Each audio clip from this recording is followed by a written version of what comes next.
Hey guys, how's it going? Welcome back to Film Life. Today I want to go through a bit of, an interview setup that we have rolled cameras and lit today. We finished, talent has gone home. It was me and my dad, so therefore we don't have our masks on for COVID right now, but we did while filming. And I just wanted to show you a bit of the setup. We are here at the Irish Classical Theater. And just go over kind of like the lighting setup and cinematography diagram of how we set up this shoot. One other thing I'd like to point out is that we were a little limited on gear. I don't have access to all of mine, so we're going off of what my dad had, along with what I happened to bring back to Buffalo before COVID started. All right, to start off, we have these two Omni lights pointing into this white backdrop. We're using that almost like an 8x8 diffusion panel. Both Omni lights are, I believe, 500 watt bulbs are in both of those. So we're using that as the key light to the left of talent. As I'm gonna go around our setup from kind of the backside, we have this softbox here pointed into the background. And if I can get a still of the final product, you'll see that the play that is in here has beads all over the furniture, and we're using this to just kind of like reflect off of them as a cool background bokeh. This is much brighter on the phone camera that I'm recording this behind the scenes with, but we wanted to add light to these seats here in the background, and we added another open face. I believe this is between 420 and 600 watt light. The little label I put on it melted off. So we'll see what that is next time I have to change the bulb. Then coming around, we have a softbox here to fill the other side of talent. We had the chair here with a little box that the mic pack can go onto.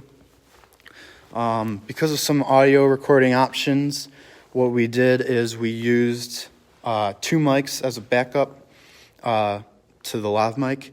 We have our better shotgun microphone that was in Buffalo here, and that recorded.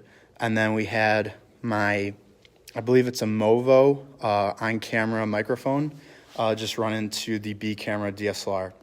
Coming towards the back of the setup, we had B camera off to the side, picking up an angle.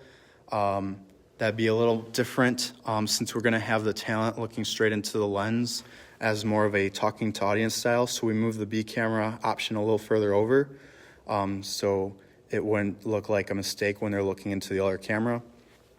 Then we come around. We do not have an audio recorder in Buffalo right now.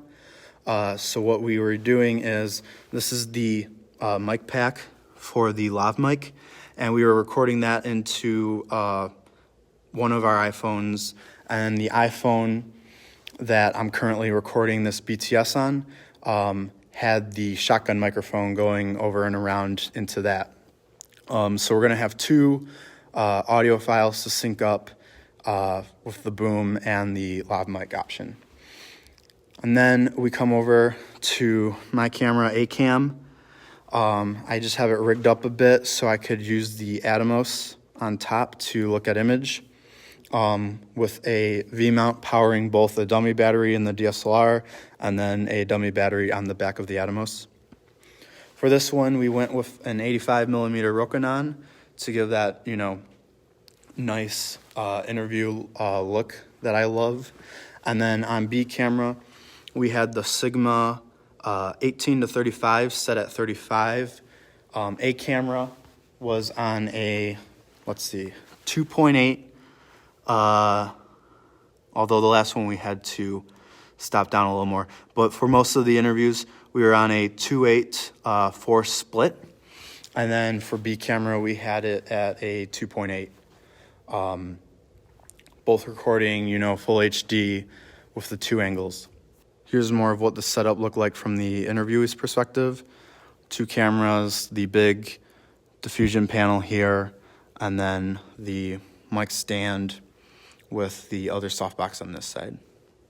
Another thing lighting-wise I'd like to mention is that it is a theater, and we wanted the theater lights to be on in the background, not only to help light the background, but also give it the feel of the theater.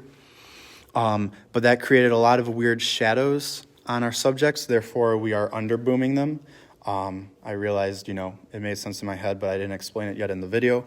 Therefore, we have the 2 under booms because the boom shadow, any which way we moved it, would still have a shadow on them because there's so many lights up behind us, creating just a million shadows on them.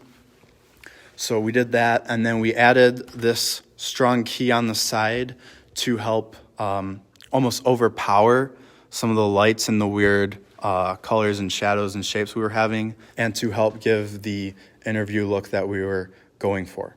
One last thing I'd like to say is we had masks on during filming. Right now it's just me and my father breaking down gear, so we have them off, and therefore I have it off in this video. But we kept it very safe. The talent had their mask on up until we actually needed to record the video, and we were using a lot of Lysol wipes and hand sanitizer to wipe down mic packs and anything else that anyone else would need to touch in this space. As always though, thanks for watching. Give us a comment down below on how you're doing video productions in these trying times, and also please consider subscribing. Thank you.